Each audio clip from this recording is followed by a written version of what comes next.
Good morning, everyone. This is Miss T. Hope everyone is woke up this morning and refreshed. Spent some time with the Lord, thanking Him for waking us up this morning. There was a lot of people over the world who did not wake up. Today, what I wanted to talk about is something very, very serious, and it goes along with domestic violence. Usually accompanies mental health issues. Um,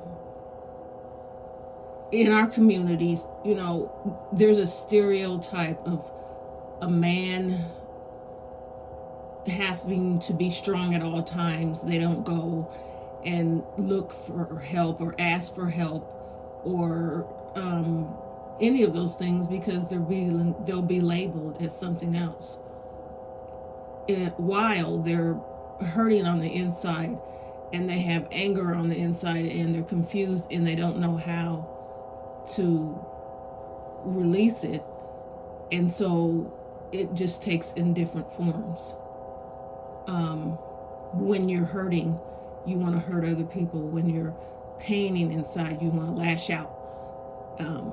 And we know that a lot of men have anger issues, and that's because there's no way for them to release what they're feeling or talk about what they're feeling without being ridiculed or labeled weak or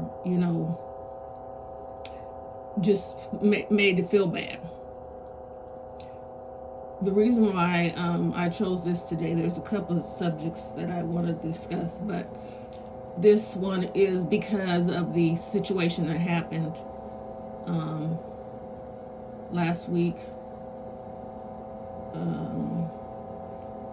The man in Louisiana unalived his 7 kids and shot 2 women. I believe those 2 women will be okay. I can't.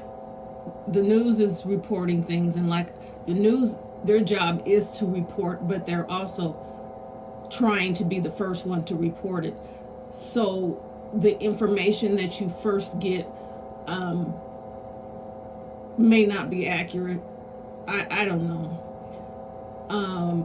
But my main thing is there was a timeline that this man went through, because he was actually asking for help. He was actually telling people how he's feeling. His wife was divorcing him, and he wasn't doing well with that.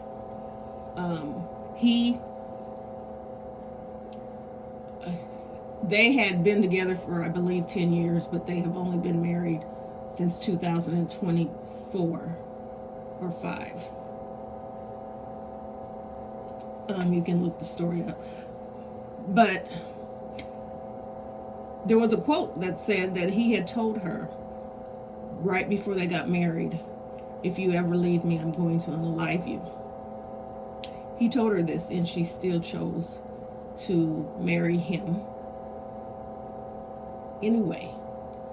Ladies, you can't heal anyone. You can't change anyone. You can't love anyone to health. You can't mother anyone. And the reason why I say mother is he was raised by a family friend because his mother was on drugs and she couldn't take care of him. And so that could play a lot of, that plays a lot into people's psyche when, childhood things and they don't get resolved. He did have a relationship. When he was grown, he got back a relationship with his mother, but it was more or less, he's grown now, so it was more or less friendship, type thing. And her husband, he had called them earlier and told them he was having dark thoughts. He wanted to unalive himself, and his stepfather told him, just hang in there. Now, that probably is the normal answer in most families.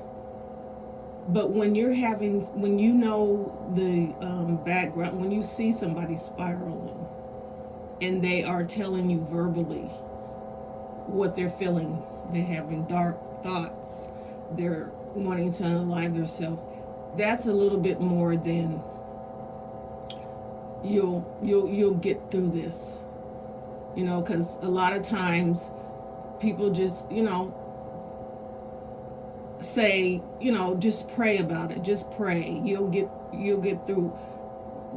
God puts people here to help you. They're not here for no reason. He didn't, you know, he didn't, there's not doctors and people to help just to, you know, prayer is the answer, but prayer is what gives you an answer. So if you were praying for someone for help, God will usually show you where to go. And so this man probably needed to be in a hospital getting help, which he had actually sought that before. He had went himself to get some help because he knew inside something wasn't right. He knew the feelings that he was feeling were dangerous, basically. And so when he spent that time in the hospital, I don't know what, you know, they're not saying what treatment he got, if he came home with medication or he was outpatient or anything. But he came home, and for a while, I guess he was a little bit more happy. But, you know, just a little bit of time in there is not going to remove the pain or remove the problems or anything like that. So yes, he should have had extensive help. His wife decided, he had kids with, I believe, 2 different women, and they were all ages together. So he was having, you know, dating both of them. And by his wife's post, it sounded like maybe he did have some type of mental issue, because her posts were, I'm finally choosing myself. I'm no longer, you know, she no longer wanted to be somebody's wife. She wanted to be somebody, you know, her own person. And so she was celebrating the fact that she was going to be free, and she wanted to start over, and she wanted to make herself happy. So it looks like in the relationship, maybe, you know, she would say, I don't want to hear what's for dinner today. I don't want to do laundry, you know, just stuff like that. And sometimes when we women, ladies, when we meet a man and we like him, he's cool, nice, we kind of overlook some things that maybe we shouldn't overlook. You should always be mindful. I don't care how good he looks. I don't care what he does or makes you feel. Is that worth your life? So you need to read the signs, or look for the, you know, the signs, because the person with mental health issues, they can't hide who they are. They're not going to be able to hide. They're going to show you who they are from the beginning. So if he's, and I'm just saying he, because this is what is in the news today. Women go through mental health issues and do things too. They usually take their mental health issues and towards their kids. But he was used to, so he had both, you know, 2 women, because they were both allowing him to be with them, because they have kids the same age, and several kids the same age. There were 7 kids, and so, you know, she decided, I'm sure she, throughout the years, they broke up and said things, but this was final for her, because she was filing for divorce. He also called his parents and told him that, and that's, she's filing for divorce. I'm losing my family. I'm having dark thoughts. I want to commit suicide. All those things that he said out of his mouth. And then the post that he was making on social media, people were hearing and seeing, but I guess overlooking him. I don't know if they just thought, that's just him. He's just, I don't know, because when someone calls you to picks up the phone and calls you to tell you that they're having dark thoughts and doing this, they're wanting you to intervene. They're wanting help.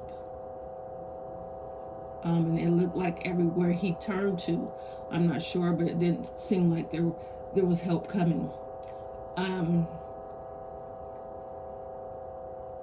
So on this, when he was coming to this, when we're coming to the day that it happened. So she has decided she's going to choose herself. This means she has been in a volatile relationship. She has been dealing with issues that she just had enough of. Maybe she didn't know. So most people don't know signs of mental illness, and they just think that that's how that person's personality is. They're arrogant, they're selfish, they're verbally abusive. But one thing they will never say about him is that he was not a good father. He kept all of his children from both homes together with him, and I could have been a little bit of not saying that, making sure that his kids knew that they had parents that loved them, or a father that loved him since he was abandoned when he was born. And he just, in his mind, he's seen all that going away. He wouldn't, he put a post up days before saying, "Man, if you could have the same kids that you have by a different woman, would you do that?" And he said he would. So his whole thing was this woman was tearing his world apart and taking, so of course she was the main person on his, if you want to call, hit list.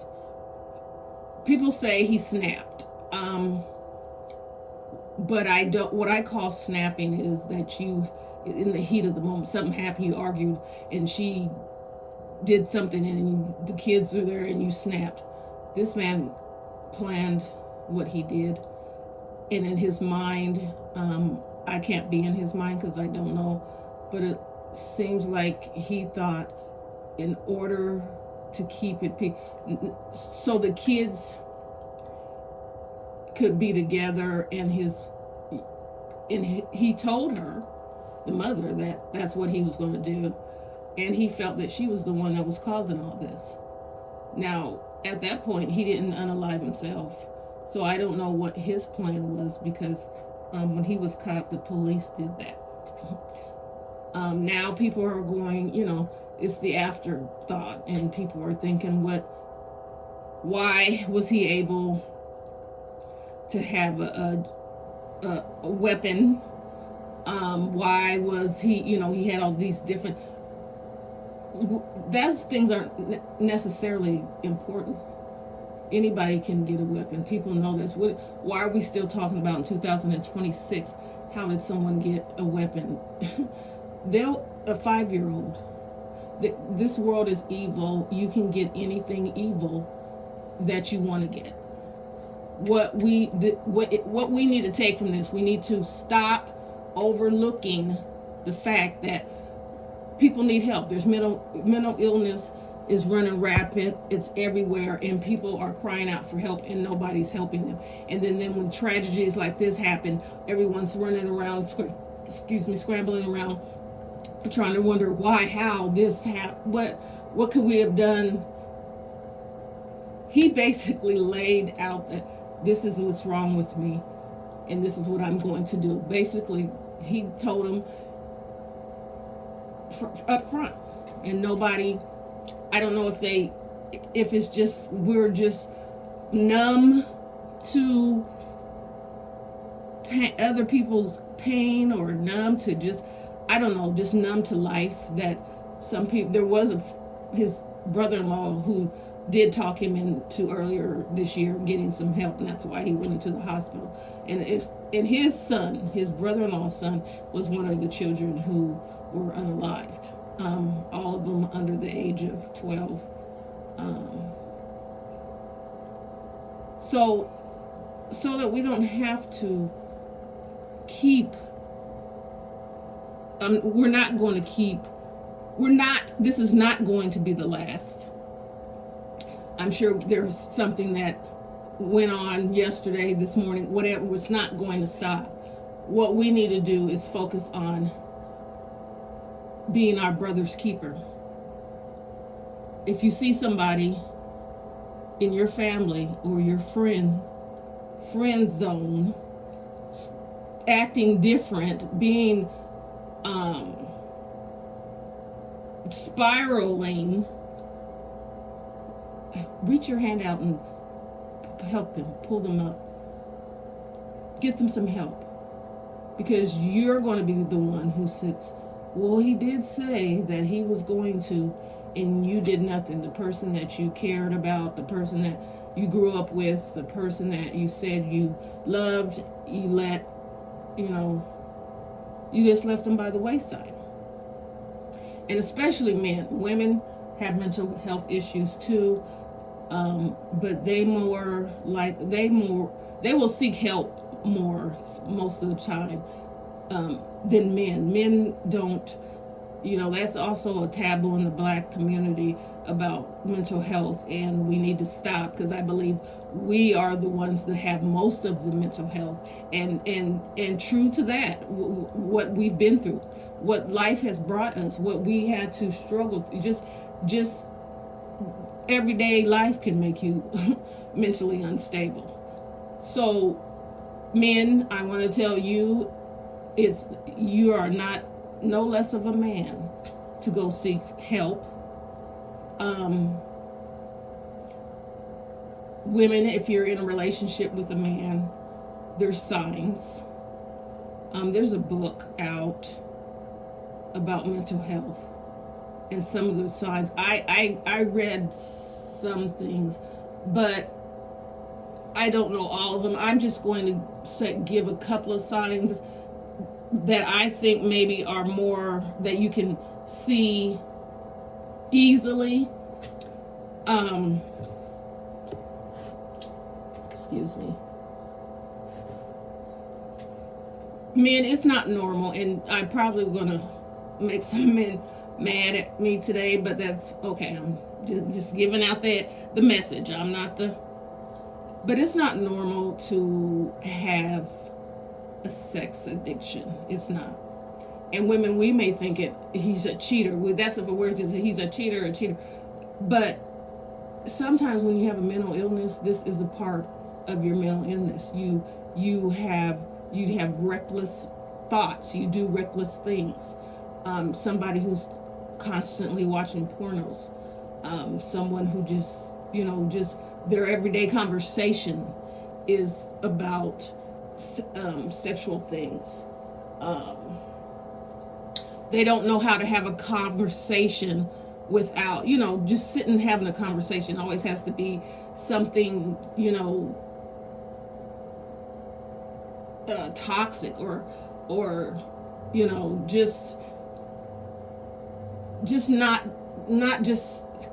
cannot just sit and have a decent conversation. If they if your man seems like he is very self-centered, and all he cares about is his self, if he's the one who has to be number one in your relationship, that could be a sign of mental illness. Addiction, alcohol addiction. If he's an excessive drinker, that could be a sign of mental illness. Drugs, excessive drugs can be a sign of mental illness. Doing things that you think are not okay. How do I explain this? Doing things that are not normally considered somebody with a sane mind does.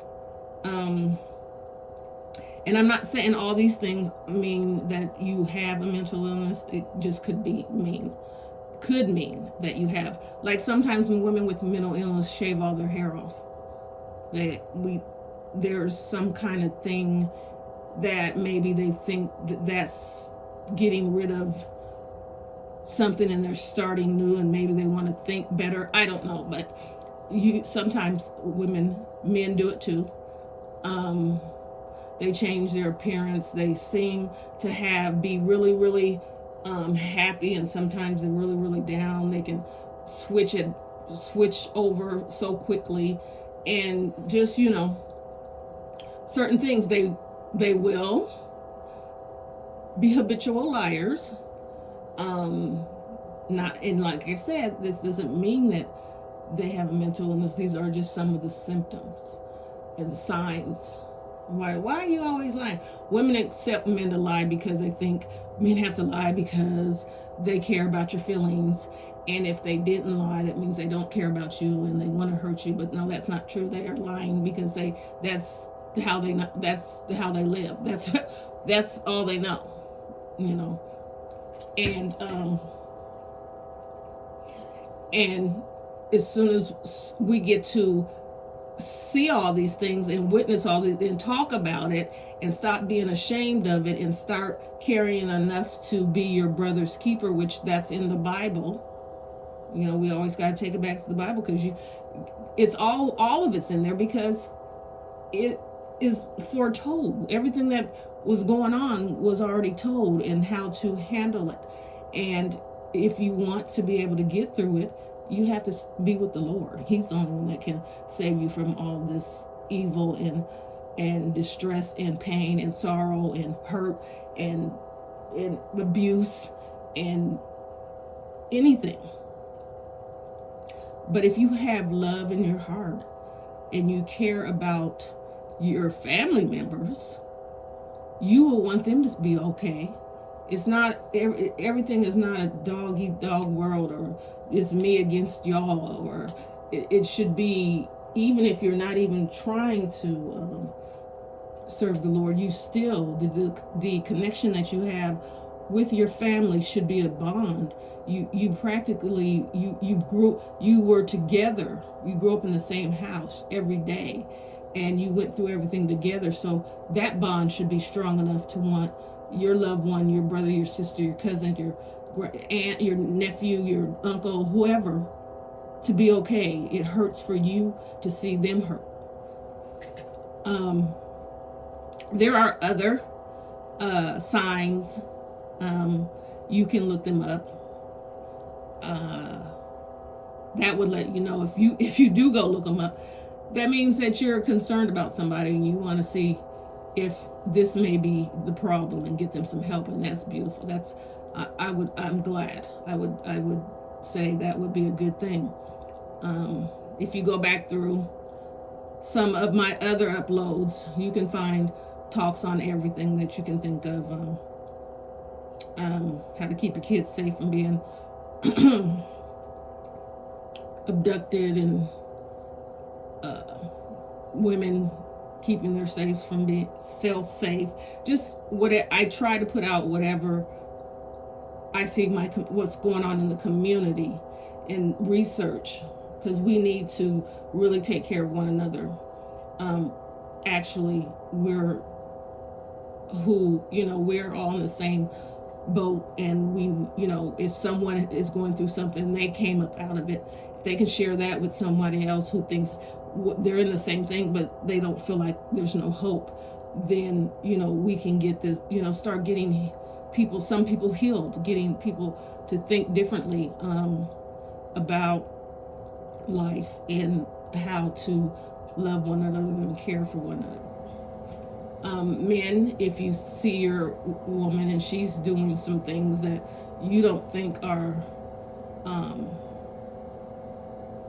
good or what normal people do, get her some help. It doesn't hurt just to check it doesn't hurt to sit and talk, because the same thing happens for women too. They have sexual addictions and alcohol and drugs, and sometimes they're up. You'll see them and they'll be glamorous, beautiful, did their hair and everything's nice, and couple the next day they're just walking around with a bonnet on, and it's just there's you live with someone, you know what's going on, you know the difference between their normal everyday and what they're going through now. And excuse me, I've been umming and stuttering through this whole thing, and I apologize.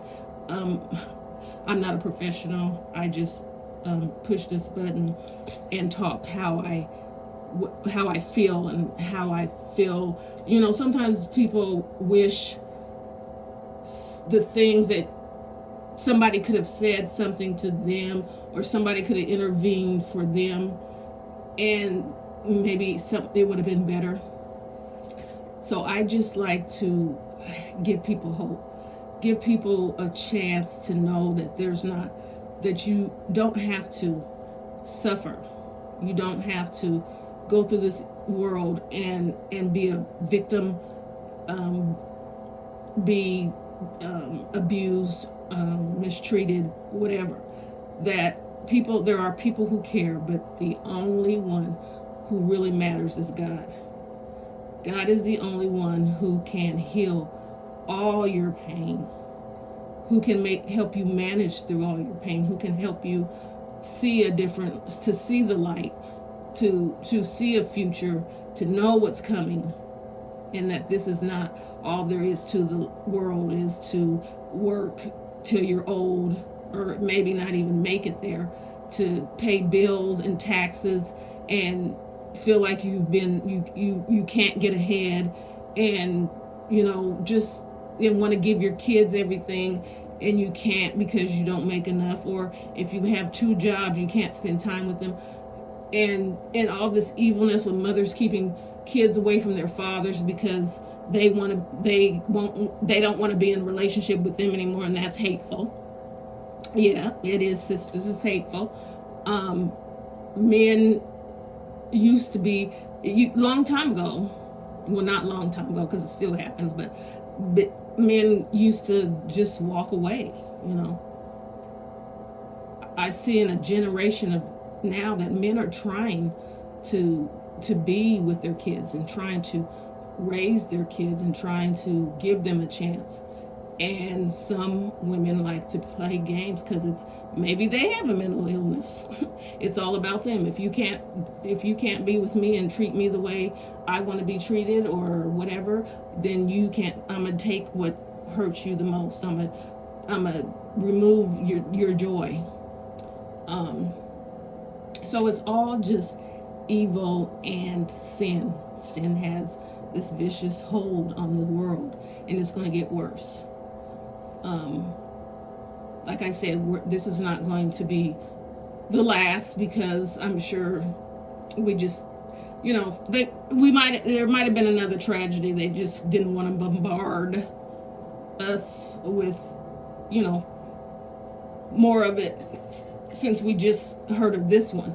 But it happens. It happens all over the world, and people are suffering all over the world, and people are evil all over the world, and the only hope that you have is to be under the protection of God, to be in His hands.